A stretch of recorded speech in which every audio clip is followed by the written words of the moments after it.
What is going on, guys? Money Webby here, back again on Saturday with a nice 6-game slate here tonight. I got it broken down for you with 6 of my favorite plays on the board. My money 6. We had some tough luck yesterday with Devin Booker being a late scratch. That really sucked. Some of the other plays are pretty good, but overall, not to my highest standard. I was expecting some more out of the players. So hopefully we can have a bounce back night here with some fire plays here tonight. So drop a like on the video. I'd greatly appreciate that. Let's try to get over 100 likes again on this one. Let's get into it, though. I'm going to go with Steph Curry. So he's at 9,000 here. We haven't had any word on if he's going to be having a minute restriction, so I would imagine he's going to be a full go in this game. Obviously, that would change if they say he's going to be under a minute restriction before the game, but they were being a little bit cautious with him, I believe.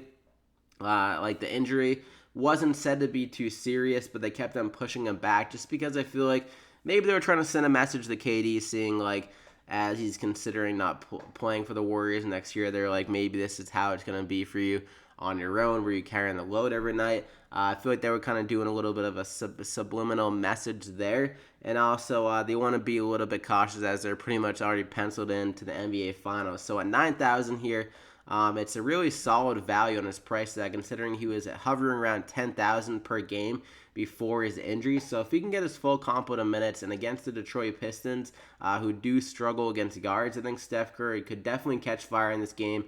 And his assist totals were very solid before he went down. And also Draymond Green being out can add some more possible rebounds and assists to Steph Curry, because Draymond Green is a pretty solid facilitator on this offense. So Steph Curry could kind of take the helms over in that aspect of the thing and aspect of the game and get around 50 DraftKings points in this game. So I'm going to go ahead and lock him in there as my first guy. I'm going to go with John Wall here at 8,900. He's been struggling the last 2 games, but the upside is still there. This is a really good matchup against the Brooklyn Nets. They went to overtime last night, so they could be a little bit tired in that sense. And a guy like John Wall, who's a guy that's quick as lightning, coast to coast, could take advantage of them with his speed. And D'Angelo Russell is definitely not known for his defense. So I think John Wall can bounce back here, score better than he has been in the last 2. And he's been playing better at home this year. If you look at the shooting percentage, they're way up at home, around 5 more DraftKings points than average at home as well. So 8,900. I think John Wall will bounce back here.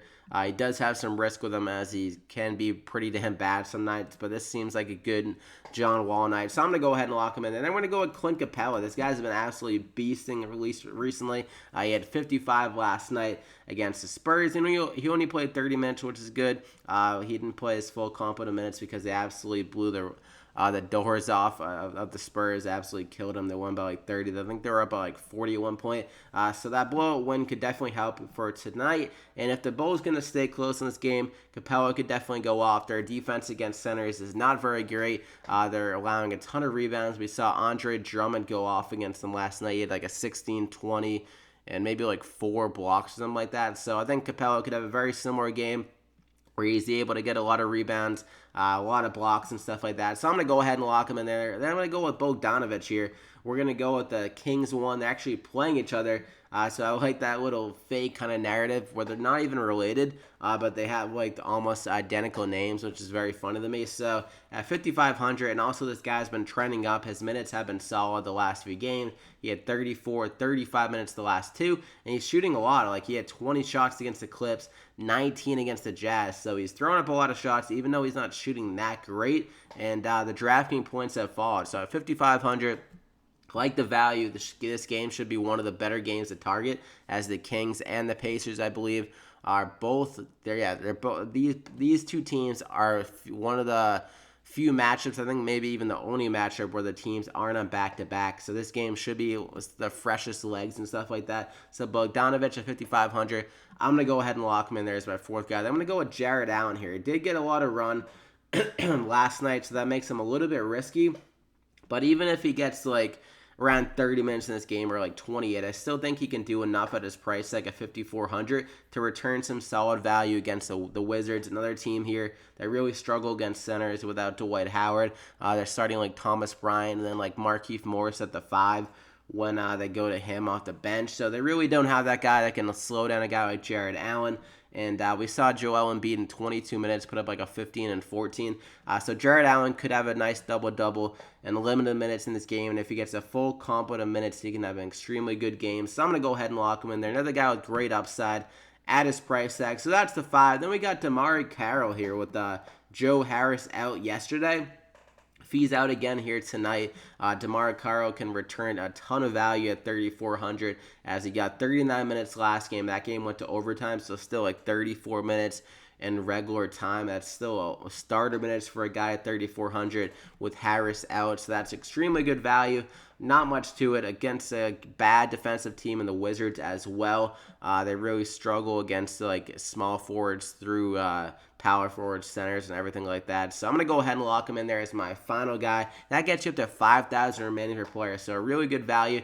Hope that Joe Harris is out for tonight's game for the sake of DeMarre Carroll. And some other news to track, Sabonis, if he's out for this game against the Kings, I really like Miles Turner as well. So maybe you could pivot out off Capela if you're worried about the blowout that game and go to Miles Turner to give you some more money. Or if you're worried about Allen with the back-to-back, you can go with Miles Turner at 5,900. And then also Marvin Bagley is another one at 5,600. He is questionable. And Bielika at 3,900 would get some more run if he is out. So that'd be a really good value as well. Like if you throw him in at power forward, then you got 6,100 to fill that out if Bagley is out. Hopefully we get some news before that, though, because they do play at 10. So that's going to be a little bit interesting in that sake, but maybe if you do like a late swap, you could have Bagley in there and then pivot to Bielika or something like that. It's something to consider, but I hope you guys enjoyed it.